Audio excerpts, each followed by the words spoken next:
नमस्कार मित्रांनो, मी हेमंत. मित्रांनो, निदा खान या TCS कॉर्पोरेट जिहाद प्रकरणातील प्रमुख आरोपी हिला छत्रपती संभाजीनगरमधनं अटक करण्यात आली. आता पहिला प्रश्न हा होता की निदा खान छत्रपती संभाजीनगरमध्ये पोहोचली कशी? या अगोदर ती कुठे कुठे लपली होती? हाती आलेल्या माहितीनुसार ती पहिले मुंबईत, त्यानंतर ठाणे आणि त्यानंतर छत्रपती संभाजीनगरात वास्तव्यासाठी आली आणि इथनं ती हैदराबादला पलायन करणार होती. निदा खान हिच्यावरती नाशिकमधील TCS म्हणजे टाटा कन्सल्टन्सी सर्व्हिसेसमधील एका तरुणीने धार्मिक भावना दुखावल्याचा आरोप केलेला आहे. निदा खान ही तेथील हिंदू मुलींना इस्लामिक रीतिरिवाज पालन करण्यासाठी भाग पाडत होती, त्यांच्यावरती प्रेशर आणत होती, नमाज पठण करायला लावत होती, कपड्यांच्या बाबतीत बंधनं घालत होती. असा आरोप झाल्यापासून 25 मार्च रोजी निदा खान फरार झाली. निदा आधी ती मुंबऱ्यात तिच्या पतीकडे आहे असं कळलं. तिच्या पतीसोबत चौकशी केल्यानंतर ती तिच्या मावशीकडे आहे असं कळलं आणि सरतेशेवटी 45 दिवस फरार राहिल्यानंतर तिला छत्रपती संभाजीनगरमधनं अटक करण्यात आलं. आता ती छत्रपती संभाजीनगरमध्ये आली कशी? तिला मदत कोणी केली? त्यानंतर तिला आश्रय कोणी दिला? याचा शोध घेतला जाईल असं सर्वजण म्हणत होते. पण छत्रपती संभाजीनगर पोलीस आणि नाशिक क्राईम ब्रांचने या आधीच या गोष्टीचा शोध घेतलेला होता. आपल्या मागच्या भागात आपण पोलिसांनी MIM नगरसेवक मतीन पटेल यांना कसं जाळ्यात अडकवलं हे आपण पाहिलं. मतीन पटेलचे कॉल ट्रेस करणं, त्यांना कोणाचे फोन येत आहेत आणि त्यांच्यासोबत कोण संभाषण करत आहेत हे सर्व पोलिसांनी आधीच हेरलं होतं आणि नंतर छापा टाकून निदा खानला अटक करण्यात आली. आता मतीन पटेल या निदा खानला आश्रय दिल्यामुळे चांगलेच अडचणीत सापडले होते. महानगरपालिकेने त्यांचे घराची बांधकाम हे अवैध आहे, त्यावरती कारवाई करावी लागेल यासाठी 4 दिवसांपूर्वीच त्यांना एक नोटीस दिली होती. या नोटिशीला उत्तर देण्यासाठी त्यांना 3 दिवसांचा अवधी दिला होता. तो अवधी काल संपला आणि त्यानंतर त्यांना 24 तासाची आणखी वाढीव मुदत देण्यात आली. मतीन पटेल हे या नोटिशीच्या विरोधात कोर्टात गेले, पण कोर्टाने त्यांचा अर्ज फेटाळून लावला.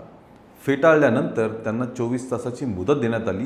ही नोटीस त्यांच्या दारावर चिटकवण्यात आली, आजूबाजूच्या लोकांच्या हातात देखील देण्यात आली.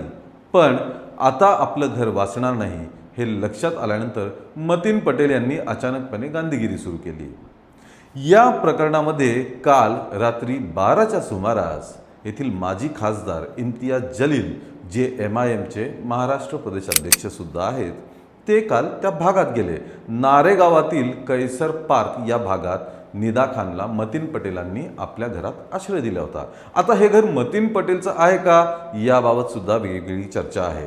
हाती आलेल्या माहितीनुसार मतीन पटेलांनी हे घर 2 महिन्यापूर्वी खरेदी केलं होतं, पण त्याची रजिस्ट्री मात्र अजून झालेली नव्हती. पण मतीन पटेल हेच या घराचे मालक. याच घरात निदा खानला आश्रय देण्यात आला होता. या घराला 24 तासांची आणखी वाढीव मुदत दिल्यानंतर मतीन पटेलांनी गांधीगिरीचा मार्ग स्वीकारला. पण शेवटी सकाळी 6च्या सुमारास महापालिकेने या घरावर कारवाईचा बडगा उगारला. निदा खानला आश्रय दिलेलं घर, मतीन पटेल यांचं राहतं घर आणि त्या घरातच असलेलं त्यांचं कार्यालय, या 3ही वास्तूंवरती बुलडोजर चालवला गेला. मतीन पटेल यांचं घर, निदा खानचं घर आणि ऑफिस हे आज सकाळीच जमीनदोस्त करण्यात आले. काल रात्री 12च्या सुमारास इम्तियाज जलील जेव्हा या भागात गेले, नागरिकांशी संवाद साधला, तेव्हा ते म्हणाले, एखाद्या गरीबाचं घर पाडण्याचा काय अर्थ? पण आपण मतीनला हे घर पुन्हा बांधून देऊ, त्याचं नगरसेवकपद पुन्हा मिळवून देऊ. या अशा चिथावण्यांमुळे विरोधकसुद्धा किंवा सत्ताधारीसुद्धा MIMवर तुटून पडत आहेत. एक तर धार्मिक भावना दुखावणाऱ्या, तसेच मानसिक आणि शारीरिक छळ करायला लावणाऱ्या, लोकांना पाठिंबा देणाऱ्या, हे कट कारस्थान रचणाऱ्या निदा खानला आश्रय देऊन मतीन पटेलांनी फार मोठी चूक केल्याचं दिसून येते. सध्या तरी मतीन पटेल हे काही माध्यमांसमोर आलेले नाही आहेत, पण आज सकाळीच हे पूर्ण घर जमीनदोस्त करण्यात आलं.